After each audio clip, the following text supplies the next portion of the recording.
যে জীৱৰ কল্যাণ হ'ল কেৱল ভক্তি মাৰ্গ, অৰ্থাৎ কেহু বোলে জ্ঞানে কেহু বোলৈ কৰ্মে গতি, তোমাৰ সন্মত পথ কেৱল ভকতি। প্ৰভু মই কোনটো আশ্ৰয় কৰিম? ঋষিমুনিসকলে বেদৰ পৰা কোৱা তত্ত্ব নে তুমি পোনপটীয়াভাৱে মোক কোৱা সেই উপদেশ? তেতিয়া ভগৱন্ত পুৰুষে উদ্ধৱৰ আগত সিদ্ধান্ত দিলে, উদ্ধৱ তুমি শুনা, তুমি যি প্ৰশ্নৰ উত্তৰ বিচাৰিছা সেই প্ৰশ্নৰ উত্তৰ সিদ্ধান্ত স্বৰূপে মই তোমাক প্ৰকাশ কৰিম। মাধৱে বুলন্ত সখী শুনিও সিদ্ধান্ত, তুমি মোৰ মহামিত্ৰ ভকত একান্ত। তোমাক যে মই সিদ্ধান্তটো দিছোঁ এই কাৰণে, কাৰণ তোমাৰ লগত দুটা বিশেষ তত্ত্ব আছে।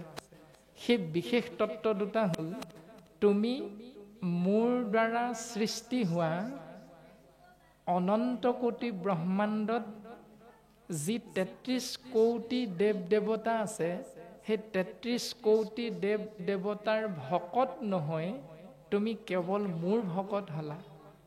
এই তত্ত্বটো তোমাৰ লগত আছে। ২ নম্বৰ তত্ত্বটো হ'ল, তুমি ৩৩ কোটি দেৱ দেৱতাৰ মিত্ৰ নহয়, তুমি কেৱল মোৰ লগত বন্ধুত্ব স্থাপন কৰিলা। সেইকাৰণে এই পৰম তত্ত্ব দুটা যিহেতু তোমাৰ লগত আছে, গতিকে মই তোমাক প্ৰশ্নৰ উত্তৰটো ফাইনেল সিদ্ধান্ত হিচাপে প্ৰকাশ কৰি দিছোঁ। ৰাম মই বিনে বেদে কিছু আনন বখানে, চাৰিও বেদৰ তত্ত্ব অৰ্থ এহি মানে। উদ্ধৱ, ঋষিমুনিসকলে বেদ অধ্যয়ন কৰি জ্ঞান আৰু কৰ্মমাৰ্গ পালে হয়, কিন্তু ৪ বেদ ১৪ শাস্ত্ৰ ১৭ পুৰাণে কিন্তু মোৰ কথাহে কৈ আছে। খেলি মেলিটো লাগিল ক'ত? যে ব্যাসদেৱে মোৰ কথা ক'বলৈ যাওঁতে প্ৰথম স্কন্ধত পদবন্ধে আমাক ক'লে, প্ৰকৃতি কহিলা তুমি আনহে ধৰ্ম, নকৈলা প্ৰখ্যাত কৰি কৃষ্ণ কীৰ্তনত। অৰ্থাৎ কৃষ্ণৰ নামটোতে যে জীৱৰ গতি, পোনপটীয়াভাৱে প্ৰত্যক্ষ ৰূপত ব্যাসদেৱে দেখুৱাই নিদিলে বাকী শাস্ত্ৰবিলাকত। কিন্তু দেৱঋষি নাৰদৰ কৃপাধন্য হৈ বেদব্যাসে ১৮ নম্বৰ ভাগি মহাপুৰাণ ভাগৱতত বাকী সমস্ত দেৱ দেৱতাৰ কথাখিনি তল পেলাই কেৱল এটা সত্য বস্তুক জীৱৰ আগত সুন্দৰভাৱে প্ৰত্যক্ষ ৰূপত চিনাকি কৰি দিলে। সেয়া হ'ল প্ৰচাৰক গোবিন্দৰ গুণ নাম মাত্ৰ। য'ত থাকিব কেৱল গোবিন্দ মহাপ্ৰভুৰ নিৰ্গুণ নাম, যি নাম আশ্ৰয় কৰি জীৱই কেৱল এই সংসাৰৰ পৰা মায়া ছেদ কৰি সুন্দৰভাৱে তৰি যাব পাৰিব। গতিকে সেই ব্যাস তোমাক আমি উপদেশ দিয়া হৈছে, কালে কৰ্ম মিলাই বেক বিষয় সুখ, উপদেশি লোক শৌক কৃষ্ণ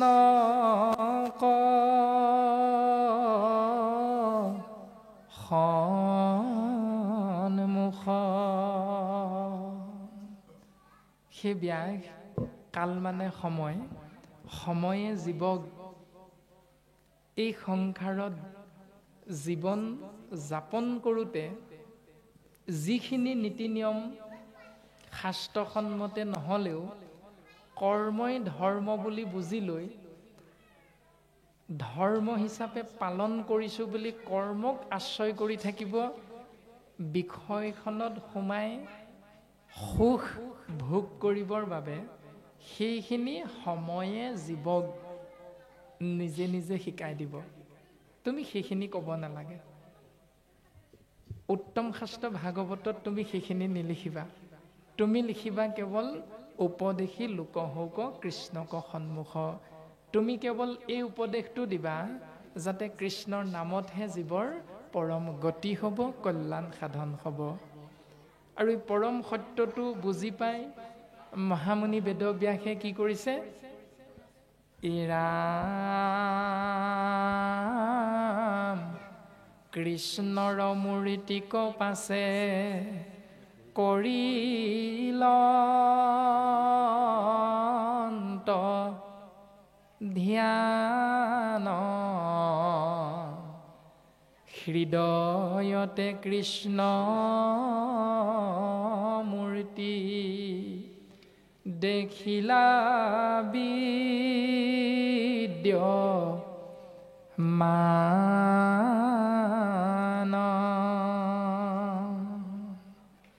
দেৱৰ্ষি নাৰদৰ কৃপাধন্য হৈ হৃদয়ৰ মাজতে ভগৱন্ত কৃষ্ণ তত্ত্বক ব্যাসদেৱে দৰ্শন পাই গ'ল। এতিয়া আমাক ভাগৱতে সিদ্ধান্ত দিছে যে ভগৱন্ত মহাপুৰুষ মাধৱ গুৰুজনাই নামঘোষা শাস্ত্ৰৰ দৰ্শনৰ জৰিয়তে আমাক চিনাকি কৰাইছে।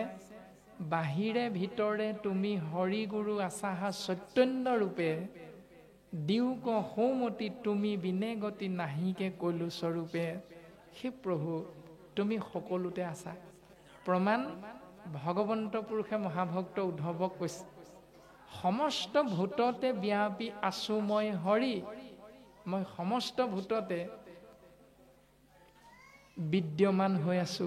সেইকাৰণে তুমি চেদজ, অণ্ডজ, উদ্ভিদজ আৰু জৰায়ুজ সমস্তকে তুমি হৰিময় দেখিবলৈ, বিষ্ণুময় জ্ঞান কৰিবৰ বাবে তুমি চিন্তা কৰিবা, চেষ্টা কৰিবা, প্ৰয়াস কৰিবা উদ্ধৱ। আৰু ব্যাসদেৱে হৃদয়ৰ মাজত কৃষ্ণ তত্ত্বক দৰ্শন পালে। আৰু দৰ্শন পোৱাৰ লগে লগে এটি আচৰিত দৃশ্যৰ সমাৱেশ ঘটিছে। গুৰুজনে আমাক দৰ্শন কৰাইছে। এই ৰাম বাম পাশে মায়া দক্ষিণত ভক্তি মাও, দেখি ব্যাস ঋষিৰ ৰোমাঞ্চ ভৈল গাঁও। শৰীৰটোৰ হৃদয়ৰ মাজত কৃষ্ণ তত্ত্ব আৰু কৃষ্ণ তত্ত্বৰ বাওঁফালে মায়া আৰু সোঁফালে দক্ষিণ ফালে অৰ্থাৎ সোঁফালে ভক্তি মাতৃক দৰ্শন পালে। আৰু এই দৃশ্যটো দৰ্শন পোৱাৰ লগে লগে ই ৰামে মায়ায়ে বানে ধন্ত, ভক্তি মাতৃ মেলাৱন্ত। দুহানু মধ্যস্থ ভাৱে আশা ভগৱন্ত।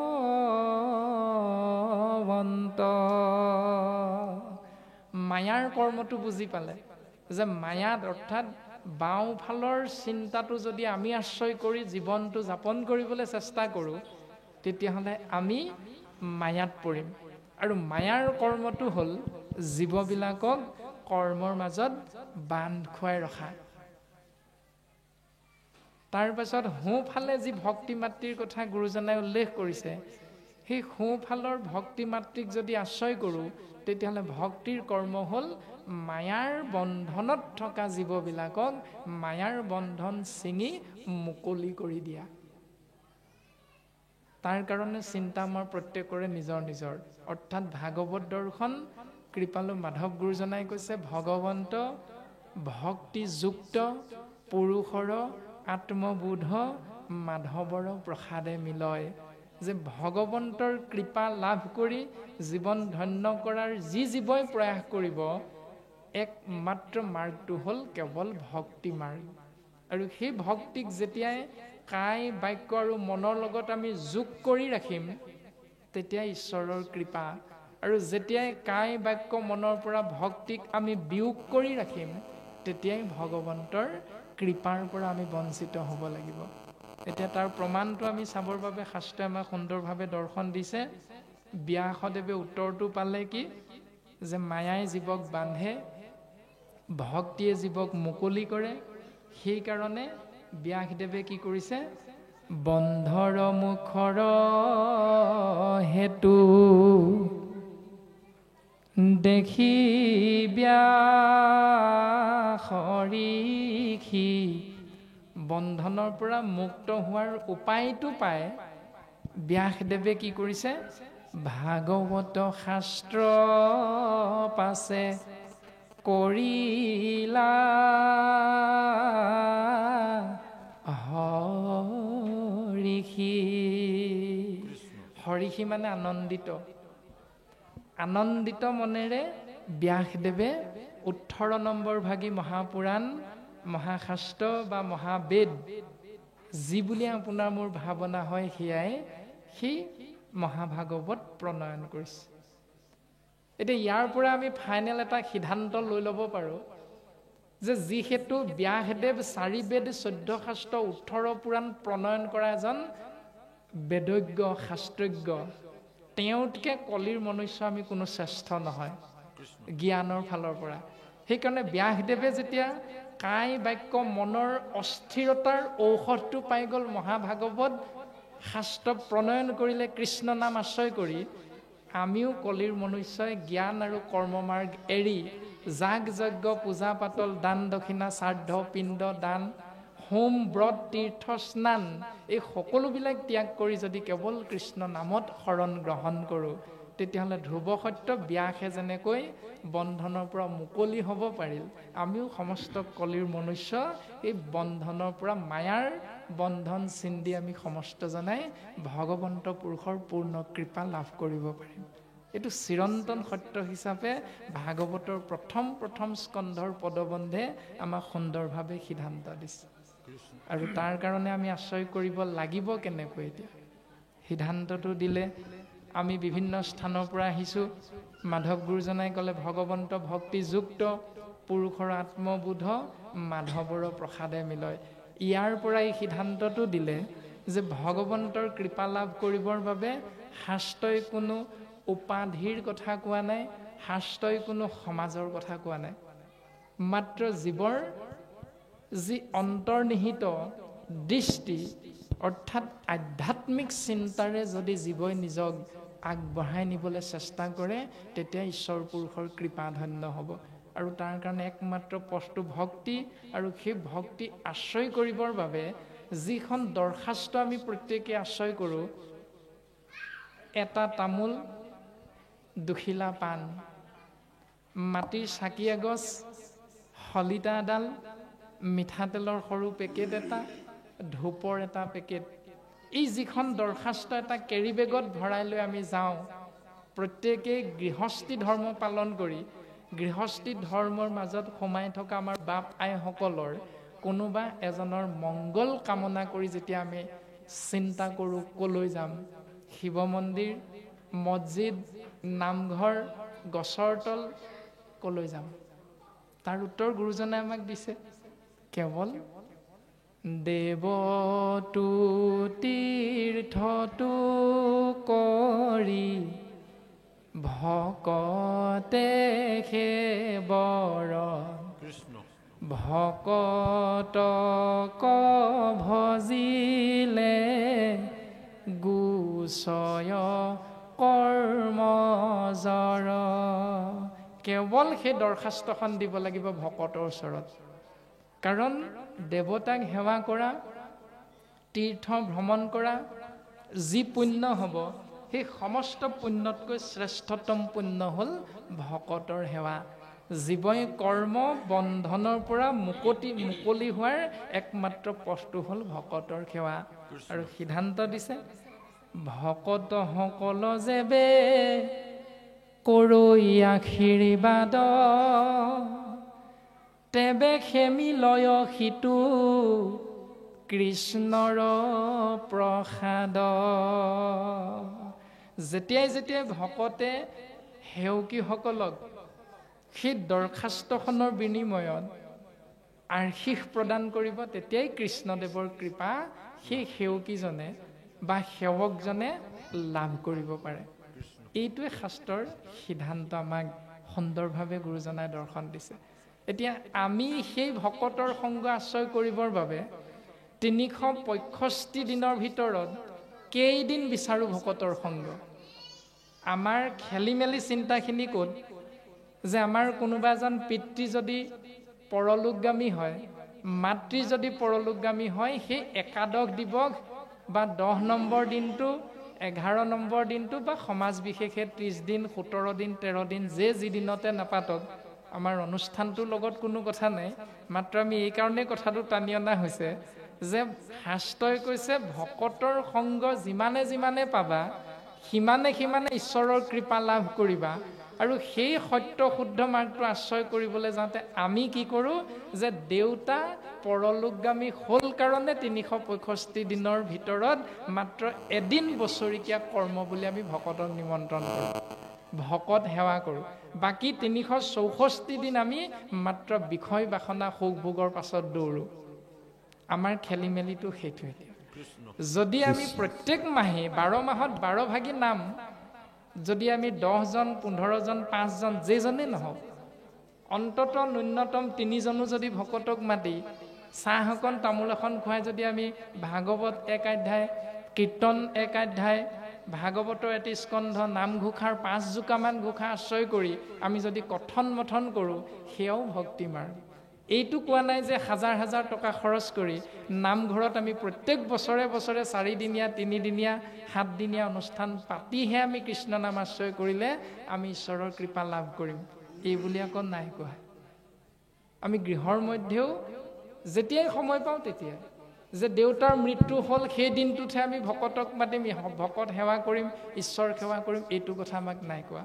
মাত্ৰ যেতিয়াই সময় পাওঁ, যেতিয়াই 2 পইচা কৰ্ম কৰি হাতলৈ আহিব, তাৰে 4 ভাগৰ 1 ভাগ অন্তত ভকতৰ সেৱাত খৰচ কৰিম। সেইটো কাৰণে এসপ্তাহৰ মূৰতো হ'ব পাৰে, 15 দিনৰ মূৰতো হ'ব পাৰে, এমাহৰ মূৰতো হ'ব পাৰে, ভাৱনা অনুসৰি যেনেধৰণে আশ্ৰয় কৰে।